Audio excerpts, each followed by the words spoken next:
Welcome everyone to this video exploring granulomatosis with polyangiitis, or GPA, formerly known as Wegener's granulomatosis.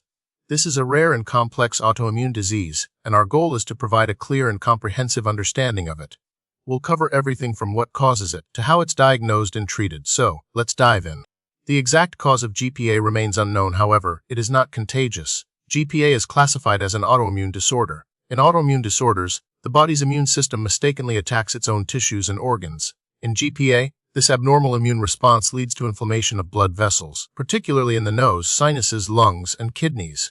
Genetic predisposition and environmental factors are also believed to play a role, but the specific triggers are yet to be definitively identified. Research suggests that certain infections or environmental exposures may trigger the immune system in susceptible individuals, leading to the development of GPA.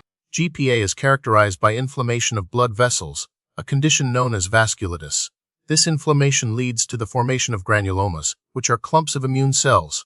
These granulomas and the inflamed blood vessels can damage organs throughout the body. The most commonly affected organs include the upper respiratory tract, nose and sinuses, lungs, and kidneys. In the respiratory tract, inflammation can cause ulcers, nasal congestion, and sinus infections. In the lungs, granulomas can lead to nodules and bleeding. Kidney involvement can cause glomerulonephritis, inflammation of the kidney's filtering units, potentially leading to kidney failure. The specific mechanisms by which the immune system is triggered and the precise targets of the immune attack are still being researched. GPA is a rare disease. Its estimated incidence varies across different populations, but it's generally considered to affect around 1 to 3 people per million each year. It can occur at any age, but it's most commonly diagnosed in middle-aged adults, typically between the ages of 40 and 65. There is no known significant difference in incidence between men and women. GPA is more common in people of Northern European descent compared to other ethnic groups. The signs and symptoms of GPA can vary widely from person to person, depending on which organs are affected.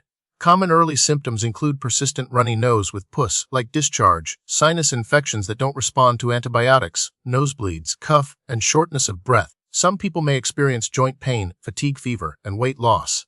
As the disease progresses, more serious symptoms can develop, such as kidney problems, including blood in the urine and swelling of the legs. Skin manifestations can also occur, including rashes and ulcers. Eye involvement can lead to redness, pain, and vision problems. It's important to note that these symptoms can be caused by other conditions, so a thorough evaluation by a healthcare professional is crucial for accurate diagnosis. Diagnosing GPA can be challenging due to its rarity and the variability of its symptoms. The diagnostic process typically involves a combination of blood tests, imaging studies, and biopsies. Blood tests may reveal elevated levels of certain antibodies, particularly anti-neutrophil cytoplasmic antibodies, or ANCIAs. Imaging studies such as checks, rays, and CT scans can help identify lung abnormalities and sinus involvement. A biopsy of affected tissue, such as the nose, sinuses, lungs, or kidneys, is often necessary to confirm the diagnosis by identifying granulomas and vasculitis under a microscope. Since other conditions can mimic GPA, it's crucial to rule out other possibilities through careful evaluation and testing. While there aren't distinct types of GPA, the disease can be classified based on the extent of organ involvement. Some patients may have limited disease, primarily affecting the upper respiratory tract, while others may have more widespread disease involving the lungs, kidneys, and other organs. The severity and extent of organ involvement can influence the treatment approach and prognosis. The treatment of GPA typically involves a combination of medications aimed at suppressing the immune system and reducing inflammation. The initial treatment often includes high-dose corticosteroids, such as prednisone, to quickly control inflammation. Immunosuppressant drugs, such as cyclophosphamide or rituximab, are also commonly used to prevent further damage. Once the disease is under control, maintenance therapy with less potent immunosuppressants, such as methotrexate or azathioprine, is often prescribed to prevent relapses. In some cases, other medications, such as trimethoprim sulfamethoxazole, may be used to prevent infections. Regular monitoring is essential to assess treatment response and manage potential side effects of medications. Unfortunately, there's no known way to completely prevent GPA since the exact cause is unknown. However, early diagnosis and treatment are crucial to prevent serious organ damage and improve outcomes. If you experience persistent symptoms such as chronic sinus infections, nosebleeds, cough, and shortness of breath, it's important to seek medical attention promptly. Maintaining a healthy lifestyle, including regular exercise, a balanced diet, and avoiding smoking, can help support overall health and potentially reduce the risk of autoimmune diseases.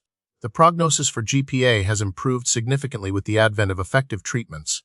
With early diagnosis and appropriate treatment, most patients can achieve remission, meaning the disease is under control. However, relapses can occur, so ongoing monitoring and maintenance therapy are essential. Long-term complications of GPA and its treatment can include kidney damage, lung problems, and increased risk of infections. Researchers are actively investigating new therapies for GPA, including targeted biological agents that may offer more effective and less toxic treatment options. Studies are also underway to better understand the underlying mechanisms of the disease, with the goal of developing more personalized and preventive approaches. Recent research has focused on identifying biomarkers that can predict disease flares in response to treatment.